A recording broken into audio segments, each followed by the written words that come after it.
Hey guys, Rick Hogg with War HOGG Tactical, and I want to talk to you about the shifting gears drill. So really the key thing with this is, if you notice downrange, what I have is I've got two targets. I've got one close that's a larger target, and then I've got one further away that's a smaller target. The important thing with this is you want to be able to shift from both engaging the close target at a fast speed and then knowing how to shift that gear to be able to make that further shot. But then vice versa, you don't always want to go for near to far. Sometimes you want to run that far. So now I know I've got to shift down to a slower gear, be able to make that further shot, and then now get to that closer target and be able to shift gears and go.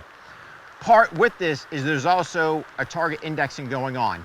So I have to understand that basically when I see that first target, my eyes are looking at that target. As soon as that last shot breaks, I've got to shift those eyes so that now when I'm driving that gun over, my eyes are already on target, and basically my sights, whether they're irons or red dot, are meeting my eyes there. Then I can sit there, throttle that speed down to make that last minute adjustment, and then make that further shot.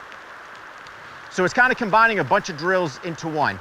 It's me being able to understand, hey, what is my capability at different distances to engage targets of different sizes, but then it's also indexing, going, hey, I can only focus on one, I only have one focal point I can focus on, either my target, my irons, depending on what I'm doing, and being able to, once I get that shot, shift my eyes, get over to that next target. So go ahead, get your eyes and ears on. I'm gonna go ahead and conduct my administrative load, and we'll run this drill.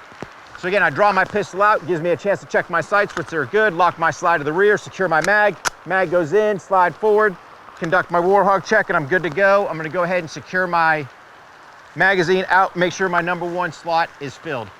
So I'm gonna start here I'm gonna hit that close target first, then I'm gonna have to throttle down as I do my target index over to that next target, make sure my sights are on there, and be able to get my shot. I need to make sure I don't want to get in this range habit of once I bust my shots, I just throw the pistol back in the holster and I'm done. Once I engage this first one, I get the far one. Once I've engaged him, I'm gonna check #1, check #2, because again, I want to train as if I were in a fight and make sure I've finished the fight. So we're here.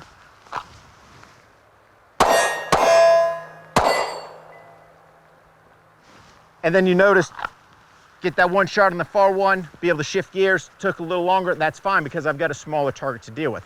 Now we're just gonna reverse engineer it. I'm gonna hit the far one first and then come back to the close one. But again, I index back and forth between each of your targets, because if you are in that fight and you did engage target #1, he goes down, you still wanna go back to 2, make sure your work is done on both targets.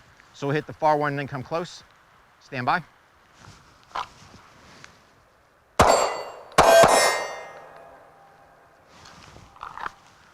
So again, guys, that's just kind of the shifting gears drill.